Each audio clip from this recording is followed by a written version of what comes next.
geopolitical analyst and seasoned combat veteran of the United States, Major Adebayo Adeleke. Thank you for joining me on the Diplomatic Channel. Thank you for having me, Namarachi. I'm glad to be here. Yeah, and thank you for joining us from Houston, Texas. Let's begin with, your general overview of the coup in Niger, how it's turning out up until now, up until where we are now. The coup leaders have said corruption was the main reason that they seized power. And the people of Niger also support the junta because they say there has been so much suffering among the people. Do you think the coup was inevitable? Yeah, if you look at the numbers, there's been quite some numbers between 1997 to 2001. If you look at the data, if you look at those indexes, if you look at what has happened in Guinea and Mali and also Burkina Faso, if you look at the socio-cultural constitution of those nations, and then some of these things is bound to happen. It's not 100% slam dunk accurate, but if you look at the numbers and the trajectory of things, yes, there is high propensity that this will happen. Actually, I spoke about it in a particular setting in March 2023 that this is this is bound to happen as we see a lot of French resentment, corruption as we've seen about it. But unfortunately, the military junta has both either in Mali and Burkina Faso hasn't fared well as well. They promise the people that they're going to do things differently from the previous civilian counterpart, and their life hasn't fared better since they've taken office as well. So, but there's a lot of underbellies. There's a lot of situations, a lot of factors that resulted into this coup d'état that we found that does happen in Niger. And there's a lot of news out there, information. I mean, misinformation and disinformation, which I believe is the greatest threat to our generation, including developing world, which is kind of playing out right now. People are actually putting French sentiment there. People are putting Russia sentiment there, pitching different Western nations against each other, telling that ECOWAS is being used or whatnot. There's a lot of, a lot of geopolitical analysts all of a sudden on the net. Everybody, posturing and putting their opinions out there, but the data and what is on ground is completely different from what is being put out there on the news media, which is quite interesting. But again, it's all about, the information warfare is actually playing a huge role in this. So everything is all concocted and making this Niger particular coup d'etat quite contentious. And this is why, Mali and Burkina Faso wasn't this contentious at all, but the buck stops at Niger, and everyone, all eyes on Niger right now. And it's quite important how we respond to this change of government that just happened over there. Yes, and I'm glad you mentioned, people bringing in Russia and bringing in France and bringing in, other Western countries, because people have implied, that all of these other external factors are the reason why, there's a coup in Niger and, what the junta is trying to prevent, which is, a new colonization, of Niger by these other countries. They're talking about, because people were supporting Russia, calling on the Russian government during one of the protests after the coup that the Wagner forces have a stronghold in Niger. I'm glad you mentioned that. Are you saying that these outsiders do not have a hold in Niger, including the Russians? I don't believe so, and also believe that those information are quite can be misconstrued. Those information that you see on news media can be concocted, can be flawed a bit, or can be misconstrued in a large extent. I'm not.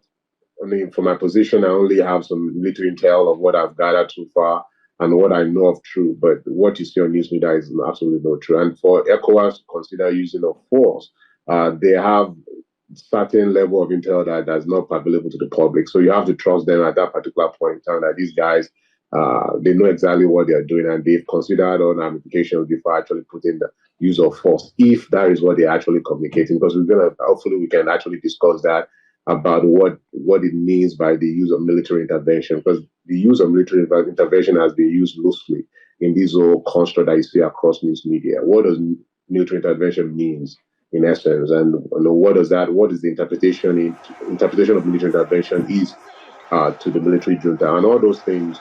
And we have to be extremely careful on how we posture. Everybody on Twitter, everybody on social media, posturing that they've known Niger for quite some time, posturing that they know how this whole thing actually came to be. But unfortunately, in the world we live in today, we live in a world of misinformation and disinformation. And the real truth, the real intel of what is really transpiring out there is not in for the public consumption for the most part. As you can see, things are playing out differently right now with the pressure from diplomatic angles. Now the junta is open to having conversation, and I believe on my own heartedly that the ECOWAS should allow the full extent of diplomatic pressure at all angles, and I think it's working. It's working. But at the same time, of course, you also have to, let them know as well that if at any point in time the diplomatic channels closes, you have other options to explore. But that also to explore as well, they have to consider it carefully because invading invading a country is not something that is actually it's in a good interest of everyone involved. And if you look at the pros and cons of it, it could be quite disastrous for everything. But was the stake out there? Is it that much? How high is the stake in Niger? And all those things. All these things have to be put to the table and have a discussion about it. And I believe that military intervention, as they call it, has different dimensions to it. But when you mention military intervention to people, it kind of, it looks. I mean, from that perspective, it does sound like military invasion and full combat operations, and that's what most people think of it. But ECOWAS, in large extent, have been part of a lot of military interventions across Western African countries, and they've been largely successful over the last 20 years. So I don't know why people are really, everybody's all screaming high now that, oh, we're all going to die in Niger and whatnot. So people wanted to just calm down for a bit and look at the context of which some of these things is being applied and actually have faith that ECOWAS have been there before. Our conversation with Major Adeleke continues after the break. Stay here on Diplomatic Channel. Yeah, but you can't blame people for, speculating and, making these Absolutely. insinuations. You have ECOWAS says it's exploring diplomatic negotiations on the side, and then it is also putting together a standby force, as you rightly mentioned. And that's enough to get anybody scared. It's enough to get the junta to trigger the junta to prepare its own self militarily against ECOWAS intervention. Mali and Burkina Faso have declared their support already, saying that they would put down boots on the ground in Niger if the ECOWAS forces do come. So how do you go on to hold negotiations when you already have and the option of military intervention in the country, which you say we have to define whether it's an invasion, because this is the way it seems like, the Nigerian junta is receiving this information, that it is going to be a military invasion of their country?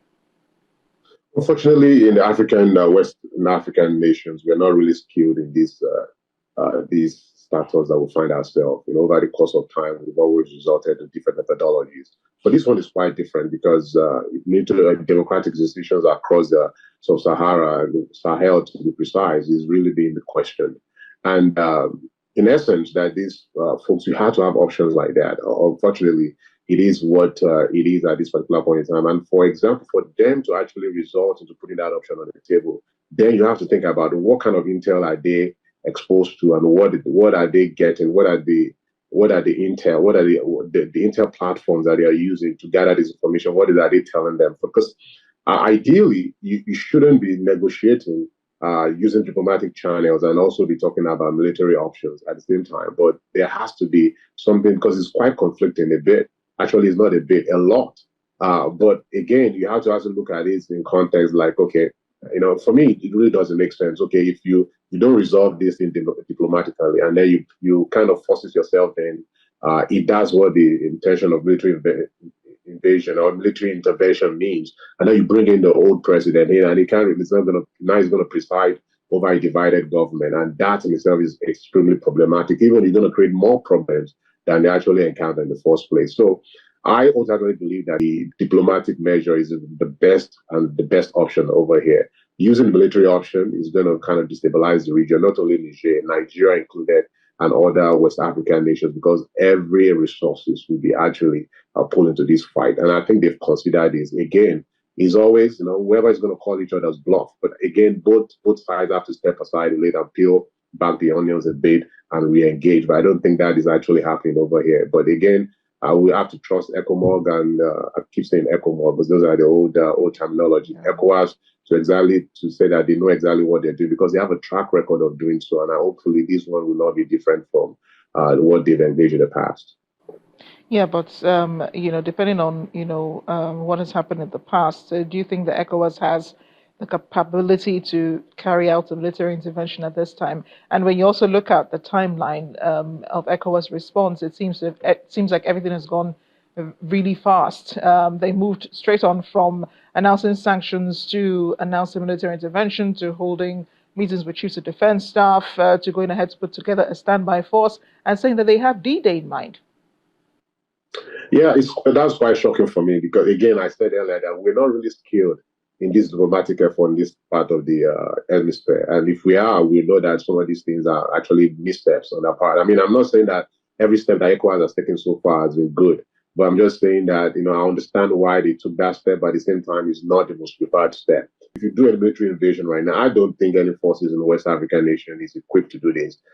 Invading Niger, if that is if that is the option of what they are communicating to the world, that they're going to go on a full combat, assault in Niger, is going to be disastrous because, first of all, we've yet to actually take a foothold in fighting Boko Haram and all these extremist groups, people either in Mali and Burkina Faso and Niger. I mean, all these three countries have been fighting for the last 10 years, for crying out loud. They've been fighting extremist organizations. And now they seem as if all this thing has been emboldened and empowered of late because now they have to import Wagner to actually fight them because their own forces cannot even fight this extremist group. Now you're not throwing the mix of nations invading nation or a combination of nations invading nations. The supply chain to even support this is enormous.